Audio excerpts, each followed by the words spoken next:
नमस्कार। आप सभी का बहुत बहुत स्वागत है एक बार फिर से आपके अपने YouTube चैनल MP रोजगार इन्फो में। मेरा नाम है अरुण लोधी। अगर आप एक किसान हैं तो आपके लिए ये वीडियो बहुत ही महत्वपूर्ण है, और अगर आप ग्राम सर्वेयर हैं और CSC VLE हैं तो इस वीडियो को देख लेना, ताकि किसान भाइयों को जब भी समस्या होती है ना, वो फिर आपके ही पास आते हैं कि मेरी मदद अब CSC वाला भैया ही कर पाएगा या ग्राम सर्वेयर कर पाएगा। तो अगर आपको इन चीज़ों की जानकारी होगी तो आप उनकी मदद कर पाएंगे। हम बात करने वाले हैं उन 5 गलतियों की जो हमारे किसान भाई करते हैं, और अगर ये गलती आप करते हैं तो मैं 100% कह सकता हूं कि आपको प्रधानमंत्री किसान सम्मान निधि का जो पैसा मिल रहा है वो मिलना बंद हो जाएगा या बंद हो गया होगा। आपके खाते में पैसा नहीं आ रहा होगा। अगर यह समस्या है, इस वीडियो को देख लो। वो 5 क्या गलती हैं जो आप किसान भाइयों को नहीं करनी, वो इस वीडियो में बताने वाला हूं। इसका क्या समाधान होगा वो भी इसी वीडियो में आपको साथ ही साथ पता चलते जाएगा। चैनल पे नए हैं तो कर लीजिएगा चैनल को सब्सक्राइब, ताकि हमारे आने वाली वीडियो सबसे पहले आपको मिल सके। और चलिए शुरू करते हैं। तो सबसे पहले हम बात करते हैं प्रधानमंत्री किसान सम्मान निधि योजना। इस योजना के अंतर्गत प्रधानमंत्री किसान सम्मान निधि योजना केंद्र सरकार की योजना है, और इस योजना के अंतर्गत किसान भाइयों को साल में 6,000 रुपया मिलते हैं।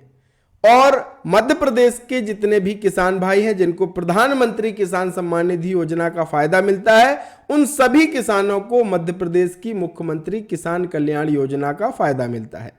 अगर आपका PM किसान का पैसा आना बंद होगा तो CM किसान का भी पैसा आपको नहीं मिलेगा। तो पहली गलती आपको क्या नहीं करनी है वो जानिए। पहली गलती सबसे ज्यादा हमारे किसान भाई करते हैं कि वो PM किसान eKYC नहीं करा रहे हैं। PM किसान eKYC अलग से होती है, जो कि आप pmkisan.gov.in इस वेबसाइट पे आएंगे और यहां पे आपको ये ऑप्शन मिलेगा eKYC। तो अगर आपकी PM किसान eKYC आपने नहीं करी है तो आप यहां पे आकर के कर लीजिए, या फिर आप नजदीकी CSC या ऑनलाइन सेंटर पे जाकर के भी करा सकते हैं अगर खुद करने में सक्षम नहीं है। तो नंबर 1 गलती आपको क्या नहीं करनी है कि आपको अपना PM किसान eKYC पेंडिंग नहीं रखना है। eKYC आपको जल्दी से पूर्ण करा लेना है PM किसान का। अब बात करते हैं नंबर 2, यानी दूसरी गलती जिसके कारण आपको पैसा मिलना बंद हो सकता है। तो दूसरी गलती जो हमारे किसान भाई करते हैं कि वो अपना समग्र eKYC उन्होंने नहीं कराया है, और समग्र ID से अपने खसरों को लिंक नहीं कराया है। तो इसके लिए आप samagr.gov.in पोर्टल पे आएंगे और यहां पे आप अपना समग्र eKYC कंप्लीट कर सकते हैं। समग्र eKYC अगर आपको किसी भी सरकारी योजना का फायदा मिलता है तो आपको समग्र eKYC कराना जरूरी है, और ये सभी परिवार के सभी सदस्यों का होना जरूरी है। अगर आपके बच्चे स्कूल में पढ़ते हैं तो उनका समग्र eKYC जरूरी है। इसके साथ ही साथ सभी योजनाओं का अगर फायदा लेना है मध्य प्रदेश में तो आपकी समग्र eKYC होना जरूरी है। अगर ये समग्र eKYC आपका पेंडिंग है तो आप इसे भी पूर्ण करा लीजिए। अब चलिए बताता हूं तीसरी गलती जो हमारे सबसे ज्यादा किसान भाई करते हैं और जिसके कारण बहुत सारे किसान भाइयों को पैसा मिलना बंद हो गया है। नंबर 3 जो कि है, आपके बैंक खाते से आधार कार्ड जुड़ा होना चाहिए और आपके बैंक खाते में DBT एक्टिव होना चाहिए, यानी डायरेक्ट बेनिफिट ट्रांसफर का ऑप्शन इनेबल एक्टिव होना चाहिए। तो आप ये myAadhar.uidi.gov.in इस पोर्टल से चेक कर सकते हैं।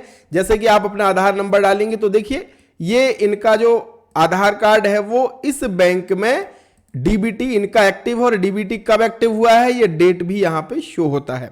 तो अगर आपका बैंक खाते से आधार कार्ड लिंक नहीं होगा, आपका DBT एक्टिव नहीं होगा, तो जब भी प्रशासन की तरफ से, डिपार्टमेंट की तरफ से पैसा डाला जाएगा वो आपके बैंक खाते में नहीं आएगा, क्योंकि विभाग या सरकार जो भी पैसा डालती है वो डायरेक्ट बेनिफिट ट्रांसफर के माध्यम से डालती है और आपके आधार कार्ड में जो भी खाता नंबर लिंक रहेगा उसमें वो पैसा चला जाएगा। अगर आपका डीबीटी एक्टिव नहीं है, आधार लिंक नहीं है, तो आप जिस बैंक में आपका खाता खुला हुआ है वहां पे जाकर के ये काम आप करा सकते हैं, आधार लिंक और डीबीटी एक्टिवेशन। अब कई स्थिति ये बनती है कि बार बार हम बैंक जा रहे हैं लेकिन हमारा डीबीटी एक्टिव नहीं हो रहा, ना आधार लिंक हो रहा, तो मैं आपसे सबसे सरल उपाय कहूंगा कि आप अपना खाता इंडिया पोस्ट पेमेंट बैंक में खुलवा सकते हैं और इसमें क्या होता है कि हाथों हाथ आपका डीबीटी और आधार लिंक एक्टिवेशन हो जाता है। नंबर 4 जो सबसे महत्वपूर्ण है, जो गलती जाने अनजाने में हो जाती है, ये आपको नहीं करना है, तो वो चौथी गलती क्या है?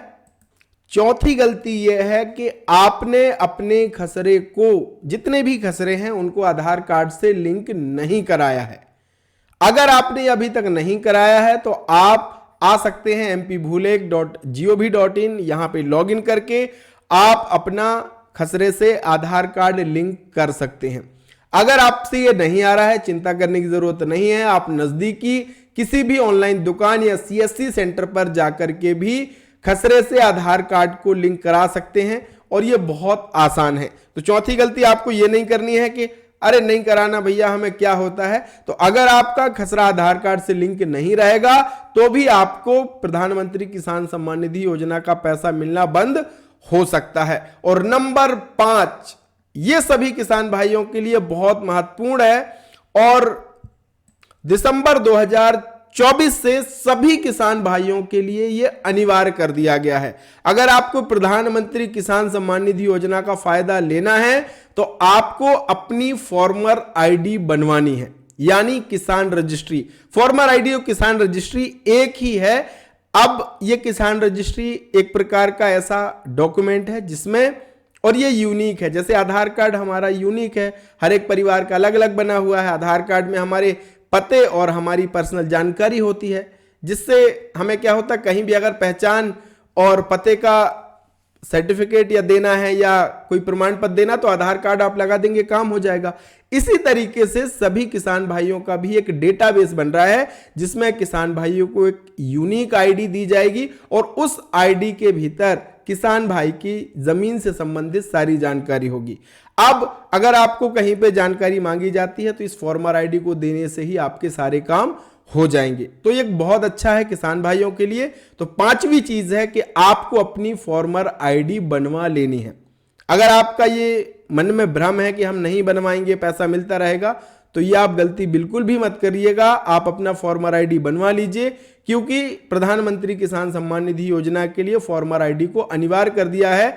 जिन किसान भाइयों के पास फॉर्मर आईडी नहीं होगा उनको पैसा नहीं मिलेगा। तो ये 5 जो गलती थी अगर आपने की है और ये eKYC या फिर ये काम आपने जो मैंने बताए वो नहीं करवाए हैं तो करवा लीजिए, ताकि आपको निरंतर प्रधानमंत्री किसान सम्मान निधि योजना का फायदा मिलता रहे और आप सालाना मध्य प्रदेश के अगर किसान है तो 12,000 रुपया खटाखट आपके खाते में आते हैं, वो निरंतर आपको प्राप्त होते रहे। आज का ये वीडियो आपको कैसा लगा जरूर कमेंट में बताइएगा।